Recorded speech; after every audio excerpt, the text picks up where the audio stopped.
is destruction. We're almost finishing, inshallah.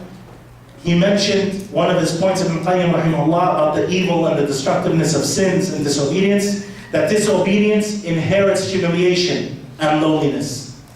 When you're disobedient, your mirath, your inheritance is to be humiliated, for you to assume a low state. You have no position for Allah to honor you. But honor, all of it lies in obedience to Allah. Abdullah ibn al-Mubarak rahimahullah, he said, I have seen sins kill the hearts, and humiliation is inherited by the continuity of sins. The more you continue sins, the more humiliated you will be. But the abandonment of sins gives life to the hearts, and the prevention of your soul is better for it.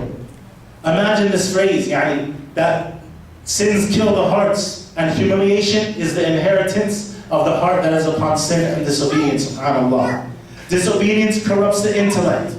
The intellect, as we said, from the ilm. The ilm is the light, and disobedience extinguishes that light. When the light of the intellect is extinguished, it becomes weak and deficient. When disobedience increases, the servant's heart becomes sealed, so that he becomes heedless. And you'll find the one who delves deeper and deeper into sin, then they are more heedless than they were before. كَلَّا بَلْ رَانَ عَلَىٰ قُلُوبِهِمْ مَا كَانُوا يَكْسِبُونَ. But no, a stain has been left on their hearts on account of what they used to earn. The more the heart gets stained and blackened until it is completely evolved, and then it is totally heedless of Allah, and it has strayed from the correct path. A stain on the hearts from the sins and the disobedience from their actions. Why is the ummah in crisis? It's because of the sins and the evil and the disobedience we're upon. These sins cause various types of corruption to occur in the land, in the water, in the air, in the plants, in the fruits, in the dwelling. This is the mischief and evil that Allah subhanahu wa ta'ala, He said what means about it. That this sins and disobedience has appeared on the land and the sea on the account of what the hands of men have earned. بِمَا كَسَبَتْ أَيْدِي النَّاسِ. Because of what the hands of men have earned, you have seen evil, sin and disobedience appear on the land and the sea, that He may give them a taste of the actions they have done in order that they may return. The disappearance of modesty, which is the essence of life of the heart and the basis of every good. Its disappearance is the disappearance of all good. It's authentically reported from the Messenger ﷺ that he said, modesty is goodness, all of it. This hadith is in Bukhari and Muslim. So we should know that our haya, our modesty, this is part of our faith. This is part of obedience to Allah subhanahu wa ta'ala, and there is no good without any modesty. Summarizing the last points, these sins, they weaken and they reduce the magnification of Allah, the mighty in the heart of a servant. Not His magnificence, but His magnificence in your heart. And the heart that does not render Allah the most magnificent, the great, the almighty, this one will only fall into more sin and disobedience till they're led completely astray. Sins are the cause of Allah forgetting His servant, Allah abandoning His servant, leaving him to fend for himself with his soul against the whispers of shaitan. And this is a destruction from which no deliverance can be hoped for. When you do not have Allah and His aid, what can you hope for? Sins remove the servant from the realm of ihsan, of doing good, and having that higher level of iman, and he's prevented from the reward of those who do good. When ihsan fills the heart, it will prevent you from being disobedient. When you worship Allah as if you see Him, but you know that He doesn't see you, but you know that you do not see Him, but He sees you, when you reach this level of ihsan, then you know that you will be led away from disobedience and only be guided towards ta'ah and obedience. And lastly, he mentioned, that disobedience causes the favors of Allah to cease and make His revenge lawful. When we know that Allah would never, He has prohibited dhulm on Himself. He has prohibited oppression. He has prohibited Himself from oppressing or wrongdoing any of His creation. But when we have disobedience, then you will see the favors and the blessings of Allah. And if you were to count those favors of Allah, you'll never be able to enumerate them. All the ink, all the paper, you'll never be able to count all the favors and blessings Allah has given you. But when you get so much into disobedience and sin, even when you may still be doing some good, know that this will cause the favors of Allah to stop. And it will make now His revenge lawful. Now Allah has the right to punish you, or me, or any of us. No blessing ceases to reach a servant except due to sin, and no retribution is made lawful except due to a sin. Ali radiallahu anhu, he said, no trial has descended except due to a sin, and the trial is not repelled except by tawbah, except by repentance. As Allah said, وَمَا أَصَابَكُم مِّن مُّصِيبَةٍ فَبِمَا كَسَبَتْ أَيْدِيكُمْ وَيَعْفُ عَنْ كَثِيرٍ. Whatever misfortune afflicts you, then it is due to what your hands have earned, and yet He pardons many.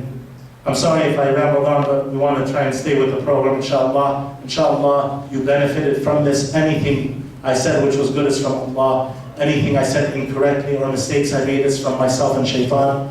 And I ask Allah to accept it from us. Ameen. Subhanakallahumma wa bihamdik. Ashhadu an la ilaha illa anta astaghfiruka wa atubu ilayk. Jazakallah khairan, Sheikh Muhammad, for this reminder. May Allah benefit all of us of it. Inshallah, after the lecture of Sheikh Ahmed Kailu, we'll take a break for the Isha, and the Isha for the dinner and for the prayer. And also the sisters, inshallah, if you want to take the kids now to the kids' room behind here, you can. لقد جاء في الأحاديث المتنوعة وصف الفتن بصفات كثيرة نظرا لتنوعها واختلافها وأحوالها. In different narrations, the tribulations were described with many descriptions due to the different kinds, types, and whereabouts. من هذه الصفات أنها يرقق بعضها بعضا كما جاء في الحديث الذي رواه مسلم عن عبد الله بن عمرو بن العاص أن النبي صلى الله عليه وسلم قال: إنه لم يكن نبي قبلي إلا كان حقا عليه أن يدل أمته على خير ما يعلمه لهم وينذرهم شر ما يعلمه لهم، وإن أمتكم هذه جعل عافيتها في أولها وسيصيب آخرها بلاء وأمور تنكرونها وتجيء فتنة فيرقق بعضها بعضا وتجيء الفتنة فيقول المؤمن هذه مهلكتي ثم تنكشف، وتجيء الفتنة فيقول المؤمن هذه فمن أحب أن يزحزح عن النار ويدخل الجنة فلتأتيه منيته وهو يؤمن بالله واليوم الآخر وليأتي إلى الناس الذي يحب أن يؤتى إليه. Abdullah ibn Amr ibn al-As narrated that the Prophet ﷺ said, and the hadith is in Muslim, the Prophet ﷺ said, it was the duty of every prophet that has gone before me to guide his followers to what he knew was good for them and warn them against what he knew was bad for them. But this ummah of yours has its days of peace and security in the beginning of its career, and in the last phase of its existence it will be afflicted with trials and with things disagreeable to you. There will be tremendous trials one after the other, each making the previous one dwindle into insignificance. When they would be afflicted with a trial, the believer would say, "This is going to bring about my destruction." When the trial is over, then they would be afflicted with another trial, and the believer would say, "This surely is going to be my end." Whoever wishes to be delivered from the fire and enter the garden should die with faith in Allah and the last day, and should treat the people as He wishes to be treated by them. Inshallah, I'll leave you now with Sheikh Ahmed Kailu for the second lecture about what is the reason for the calamities and tribulation we're going through. Jazakallah.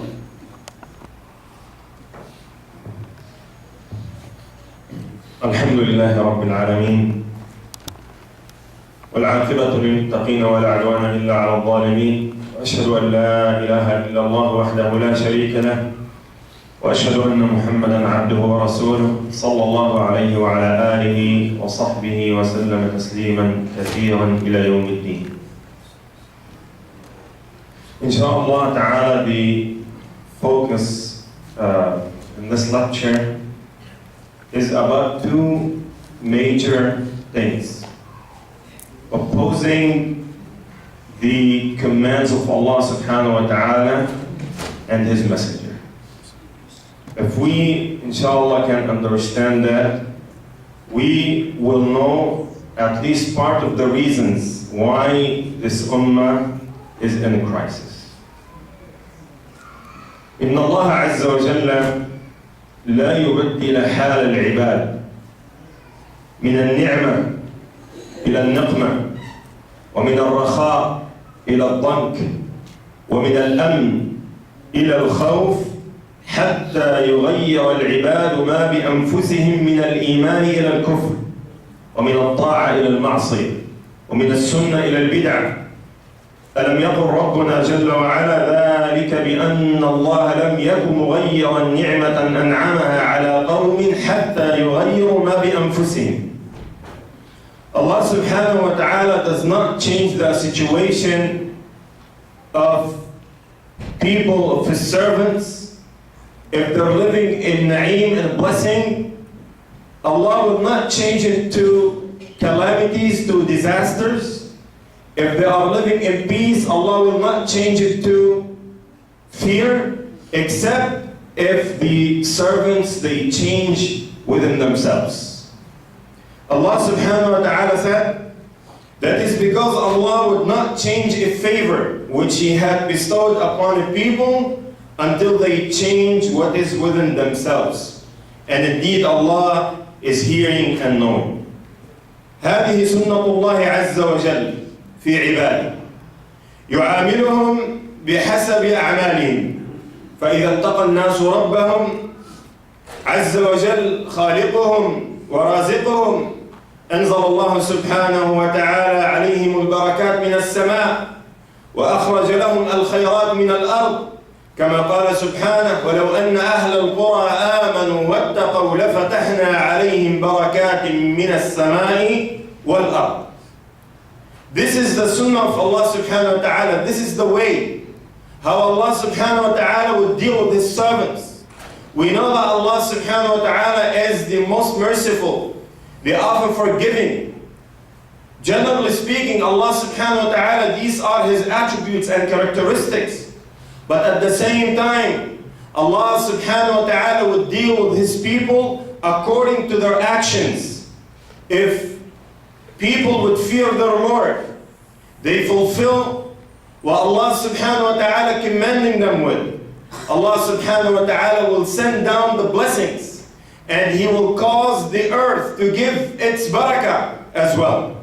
As Allah subhanahu wa ta'ala said in the Quran, and if only the people of the cities had believed and feared Allah, we would have opened upon them blessing from heaven and the earth. وَإِذَا تَمَرَّدَ النَّاسُ عَلَى شَرْعِ اللَّهِ عَزَّ وَجَلَّ وَفَسَقُوا عَنْ أَمْرِهِ أَتَاهُمُ الْعَذَابُ مِنْ حَيْثُ لَا يَشْعُرُونَ. But if people, they became rebelliant against Allah subhanahu wa ta'ala shar' law, and they have deviated from His commands, then the wrath of Allah subhanahu wa ta'ala will come from everywhere, from even ways that they are unaware of.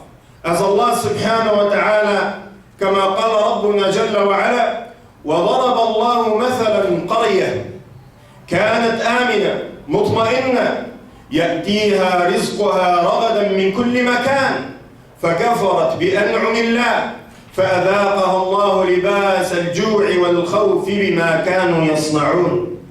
Allah subhanahu wa ta'ala is giving us this example about a city. Allah subhanahu wa ta'ala said, and Allah presents an example, a city which was safe and secure. It's a provision coming to it in abundance from every location. But it denied the favors of Allah. So Allah made it taste hunger and fear of what they have been doing. قرية من القرى كانت تنعم بأمن واستقرار وطمأنينة ورغد في العيش يأتيها رزقها من كل مكان لا يعرف أهلها الجوع ولا يعرفون الخوف ولكنهم تجرؤوا على انتهاك محارم الله سبحانه وتعالى وتجاوزوا حدوده سبحانه وتعالى مغترين بإمهال الله لهم وصبره سبحانه وتعالى على انحرافهم وظلمهم وبغيهم، فبدل أن يشكروا ربهم على هذه النعم ويعترفوا بإحسانه إليهم وتفضله عليهم ويلتزموا حدود الله سبحانه وتعالى ويعرفوا حقوقه، إذا بهم يتنكرون. وما هي النهاية والعاقبة؟ بعد ذلك الإمهال والصبر الجميل، فأذاقها الله لباس الجوع والخوف بما كانوا يصنعون. So Allah has given us this example about this city, secure. They are enjoying the peace and blessings of Allah subhanahu wa ta'ala. Rizq provision is coming in abundance from everywhere. But what they have done, they have transgressed. And they have exceeded the limits of Allah subhanahu wa ta'ala. They were deceived because Allah subhanahu wa ta'ala was patient with them when they disobeyed Him. And instead of giving thanks and the praises and knowing this ni'mah of Allah subhanahu wa ta'ala, knowing the rights of Allah subhanahu wa ta'ala upon them, what they have done the opposite. And what is the end? The end after this patience of Allah subhanahu wa ta'ala upon them, فَأَذَاقَهَا اللَّهُ لِبَاسَ الْجُوعِ وَالْخَوْفِ. So Allah made it taste the hunger and fear of what they have been doing. إذن أيها الإخوة والأخوات، فرغد العيش وسعة الرزق يتحول في طرفة عين ولمحة بصر، يتحول إلى جوع. وإذا الأمن الذي كانوا يعيشونه إذا به ينقلب رعبا وهلعا. I'm not tearing, but it is the allergy, just to remove the show off from myself.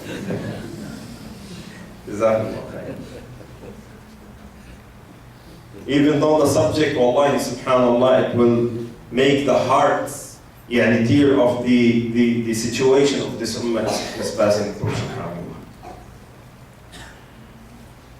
So brothers and sisters, we see that then this blessing that people are enjoying and the provision that they are having from Allah subhanahu wa ta'ala, how quick can go from peace to fear, from provision to Allah subhanahu wa ta'ala withholding these provisions.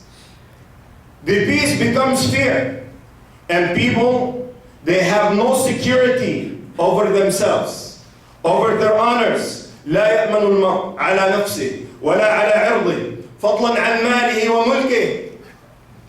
People have no security over themselves, over their honors, their women, their daughters, their sisters, their businesses. فينتشر المجرمون. So now crimes will occur and will spread. ويسفك الدماء. Then blood will be shedded. وتنتهك الأعراض. And the honors will be violated.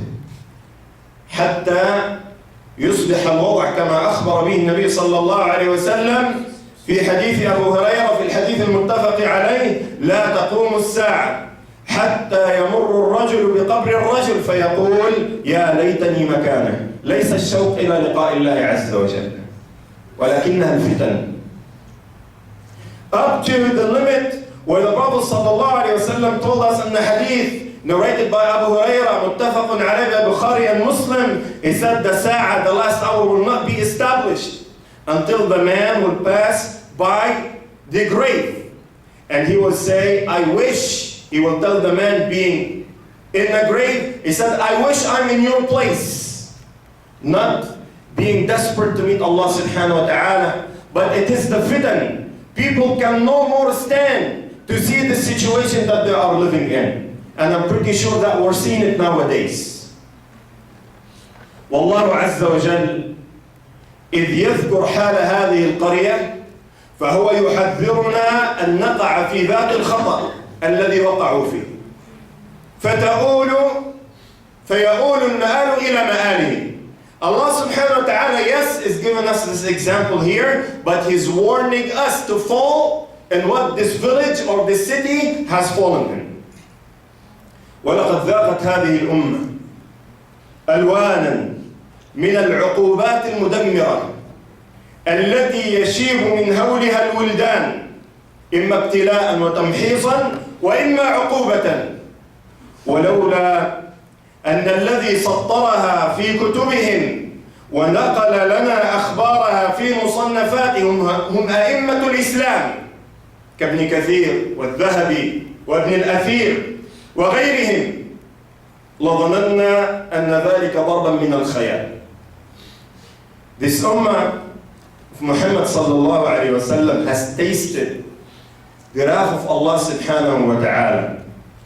Some news that even the hair of the young children would turn gray from it.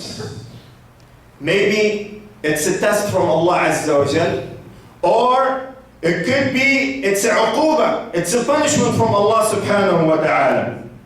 And without that, the one who narrated this news are A'immatul Islam, the one who has written the biography or the history for the Muslim Ummah, we would say that this is just only imagination. قال ابن الأثير رحمه الله: ليت أمي لم تلدني. هذا أحد المؤرخين يقول: ليت أمي لم تلدني حتى لا أحيا لأؤرخ لذلة المسلمين واستباحة ديارهم وأموالهم وأعراضهم. قال: لقد بقيت سنوات أقدم رجلا وأؤخر أخرى ولا أقدم على ترجمتي وتأريخي ما كان. Here is an Imam Ibn al-Athir, a very famous historian, Muslim historian. He said, I wish that my mother has not given birth to me to live so that I can write the history for the dishonor of the Muslims, the dignity that they have lost. He said, I remained for years, having one step forward and one step backward. And I was hesitant to make or to write this history and incidents that this ummah has passed through.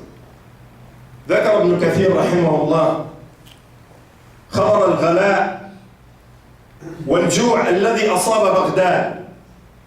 قال: بحيث خلت أكثر الدور وسدت على أهلها الأبواب لموتهم وفنائهم، كانوا يموتون داخل بيوتهم فتسد الأبواب. قال: وأكل الناس الجيف والميت من قلة الطعام، ووجد مع امرأة فخذ كلب قد اختار، يعني بدأ بالتعفن. وشوى رجل صبية فأكلها، وسقط طائر ميت فاحتوشته 5 أنفس فاقتسموه وأكلوا. ابن كثير رحمه الله, he is saying about these incidents that happened to this ummah, the extreme expensive prices of the merchandise and the hunger and the famine that happened to Baghdad. He said, you see that the houses are empty, nobody is living in it. Why is that? For a reason that people died in it, inside. So all of what they have to do is to block the entrance, to block the door for the entrance. He said people has ate deaths, bodies and animals.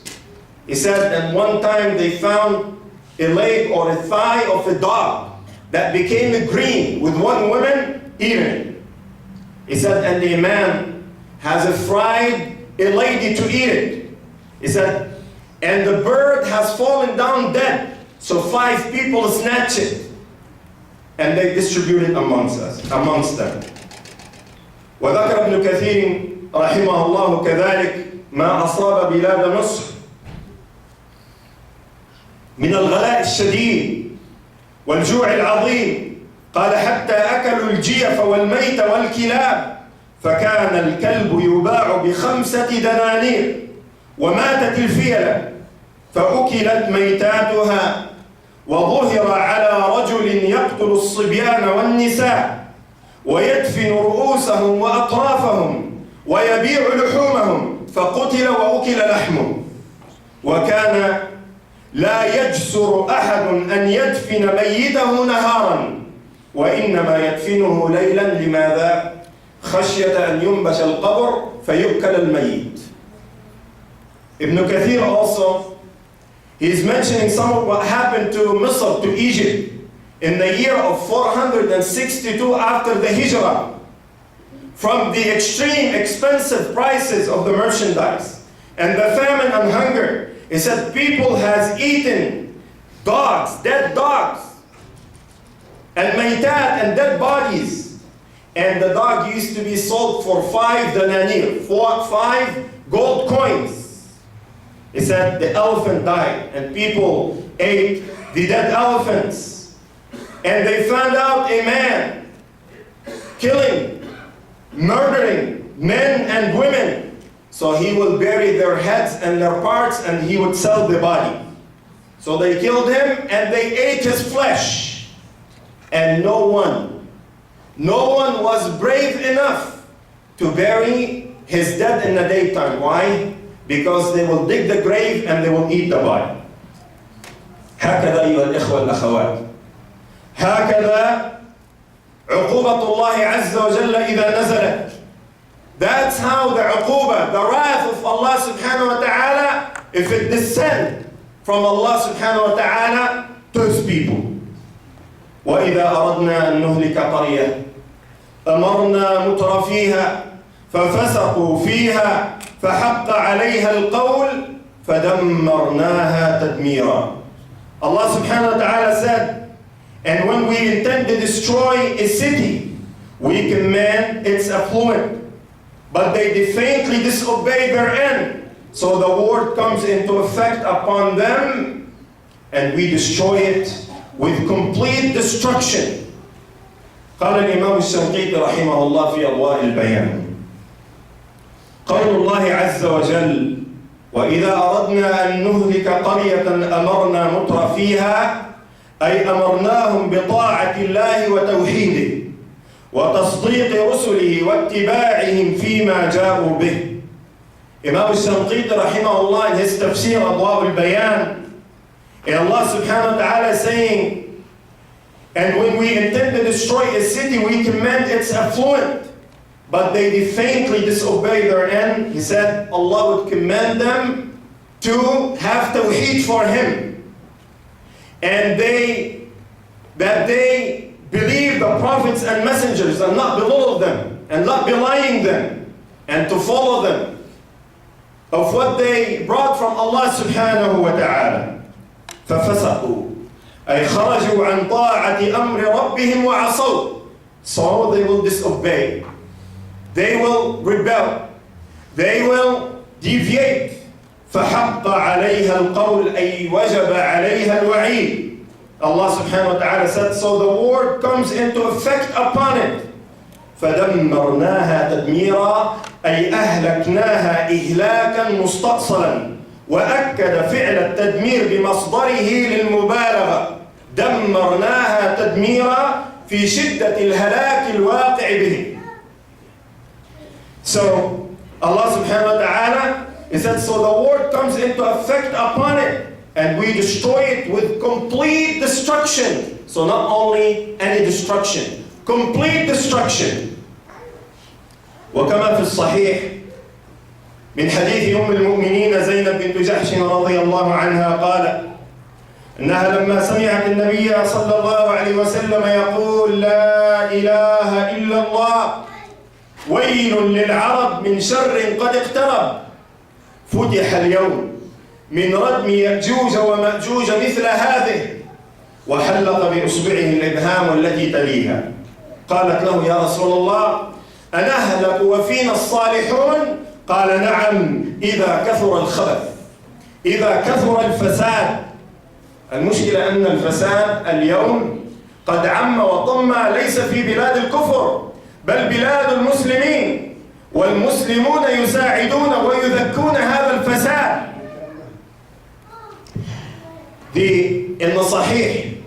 إن صحيح البخاري of hadith of the mother of the believers, Zainab bint Jahsh, may Allah be pleased with her. When she heard the Prophet ﷺ saying, La ilaha illallah, testifying the oneness of Allah, the Prophet ﷺ said, woe to Arab from the evil that is surely coming. Futih al-yawm, he said, today a hole has been digged in